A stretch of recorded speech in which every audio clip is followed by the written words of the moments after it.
Kagising ko lang. Nalasing ako kagabi. Nawala nga ako. My small teeth, nawala.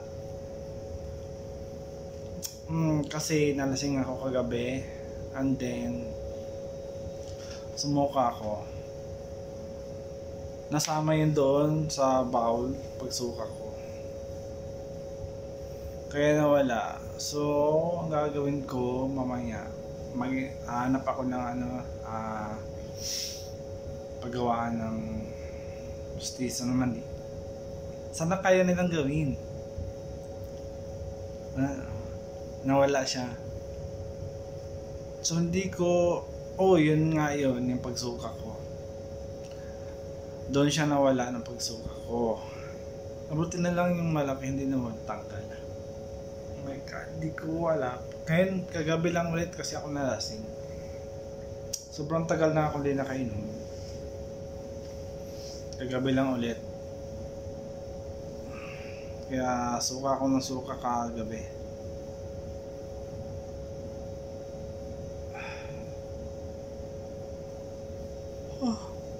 Grabe.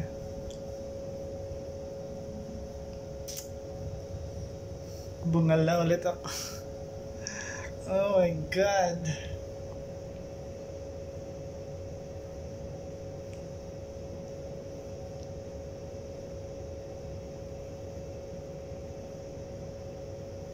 Kailangan mapalitan agad kasi yung formation ng gums is magbabago siya.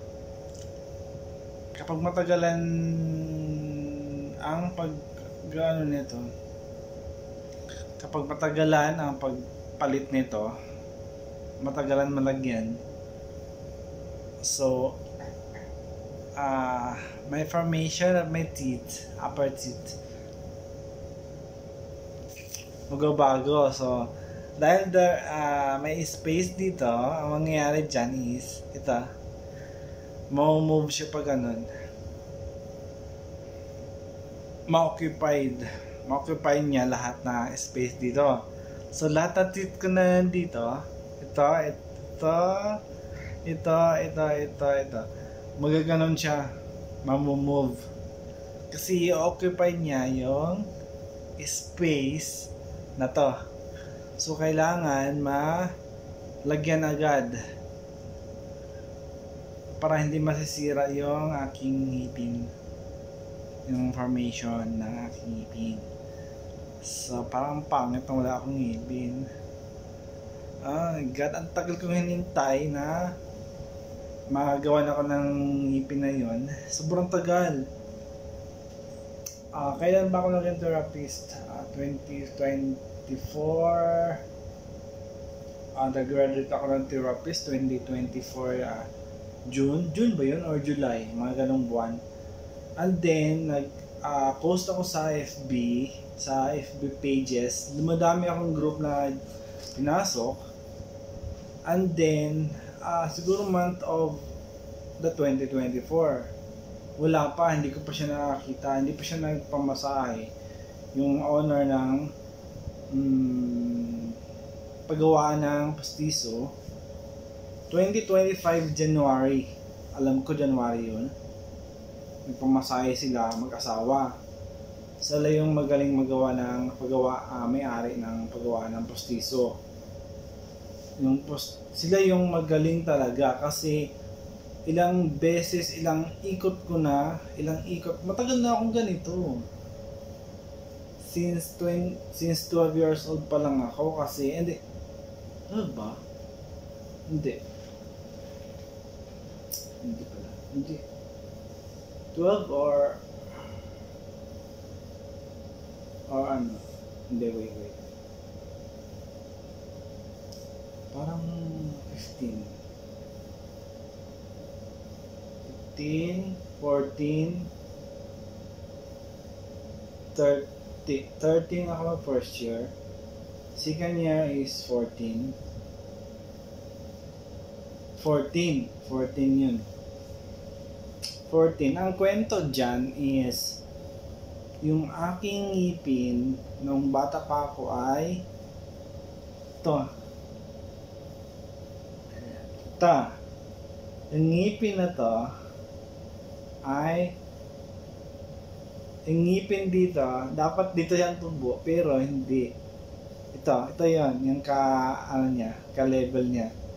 Doon siya tumano, yung pangil ko ay doon, tumubo siya ng pataas. Tumubo ng pataas. Nung tumubo siya ng pataas, so ang pangit, di ba?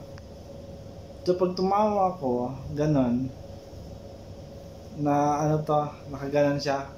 Kasi dito siya tumubo sa pinakataas dito. So nagkaroon ako ng, alam mo yung parang baboy ramo, ganon. Pag ganon siya yung tubo eh. So dahil nga sumakit na yung ko, yung dito, yung lips, hindi siya lips, no, yung skin dito, yung skin dito sa taas, kasi palaki siya ng palaki eh. So ang nangyari, dahil sumakit na nga at feeling ko na nasusugatan na, kaya nag-decision akong magpabunot sa barangay. Nagkaroon kasi ng free dental medical mission sa barangay namin. Free pabunot ng ngipin, free tuli, ano pa ba, free eye check-up, mata, ganun. Madami libre doon kasi barangay siya. So feeling ko that time ay baka election yun kasi madaming palibre yung mga government. So ang ginawa ko ay nagpabunot ako. Pinabunot ko nga kasi nga sumakit na nga yung aking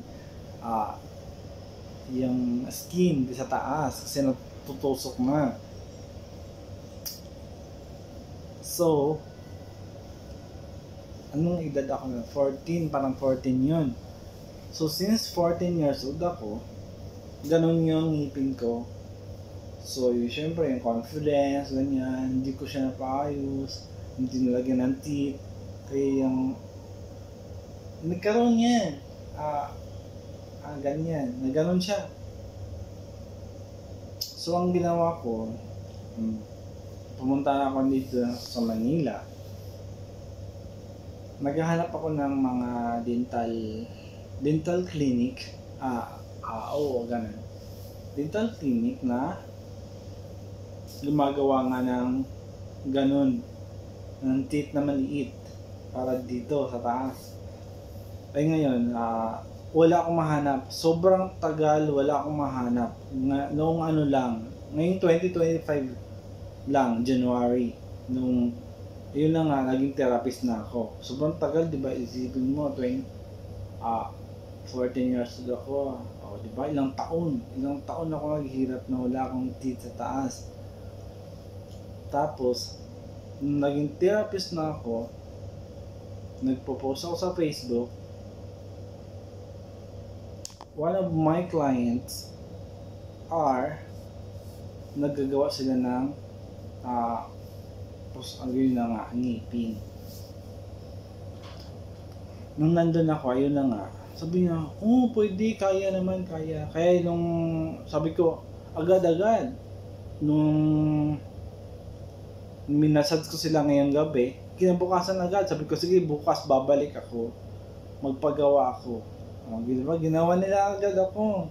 Naghihintay ka ng 2 oras. 2 oras o 1 oras. Bago siya nagawa. Bago lang. Kagabi, andito na ako sa Dubai ngayon. Kakarating na namin nakakarating ko lang ng 23. Nakarating ako ng 23. Anong petsa pa lang ngayon? Yes. Anong date ba ngayon? October 28 yata ngayon, kung hindi ako magkamali. And then, so first time ko nalasing kagabi. First time ko nagyaya si boss, si manager nagyaya ng Na ayun na nga, nagpainom siya.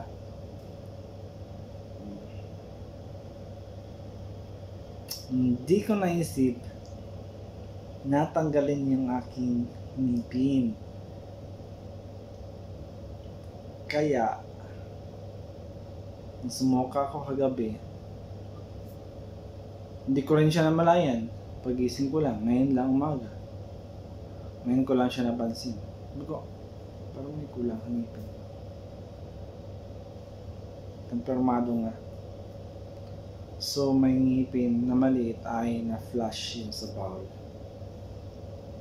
Nakakalungkot.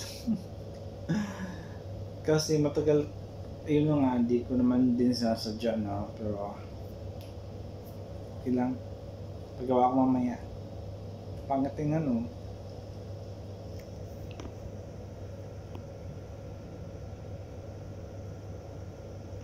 Kung pangating na, nakakalungkot naman. Pero okay lang din kasi ano lang. Sa mga negative naman na nangyayari sa aking buhay ay hindi naman ako na stress, kanya. Hindi ako nalulungkot ako, pero saglit lang. Kasi kailangan din natin move on. So, sa mga ganitong nangyayari, okay lang, di ba? At least try na experience yung ganitong situations. So, I need to balance situation. Hindi kailangan malungkot or sobrang konting adjustment. Makapag-adjustment ng okay. So yun lang, share ko lang na yung buhay. Nalasing ako na hindi ko ina-expect na hindi ko naisip na tanggalin yun bago ako tumagay, bago ako sumuka. Okay, no? Sana makahanap agad ako ng paggawaan ng ngipin, at sana kaya nila, kasi sa sobrang tagal ko naghanap ng magawa ng ganong ngipin, wala akong mahanap. Ilang taon ako naghanap noon, sobrang tagal. Noong naging therapist lang ako, tsaka ako nagawa ng ganon. Ang dami kong dental, siguro sa buong Pasay City, buong Pasay City, naikot ko na yan, mga dental clinic doon. Naikot ko na yan, pero hindi ko na, siguro yun lang, hindi ko nahanap. Kasi boundary siya ng Makati tsaka Pasay. So, dami ko ng dental clinic na napuntahan. Wala, hindi nila kayang gawin yun. Kaya nagpasalamat ako sa client ko na yun na nakilala ko siya through nagpamassage sila mag-asawa. And then, nagtanong ako, yun, kaya pa nilang gawin ang ganong ngipin. Kaya nagpagawa agad kinabukasan. Sabi ko, punta ako bukas, magpagawa ako. Nagpagawa agad ako. O diba? Ang galing nila, magaling sila. Kasi nung pagpunta ko, talaga namang hataw sila. Ang dami nilang, madami silang gawa. Nakapila-pila yung mga gawa. Okay yun lang, nakakalungkot wala na akong ngipin. Nabungal ulit ako, so ang hirap pa naman kasi pag nagsalita ako is nagkaroon siya ng open kasi to so bungal, nakakalabas yung hangin, kaya pag nagsalita ako hindi siya klaro. Hindi katulad nung meron akong teeth na ganon, is talagang pagsasalita ko ay klarong-klaro. Ang CR yan, na-flash na CR. Hindi, wala na talaga siya.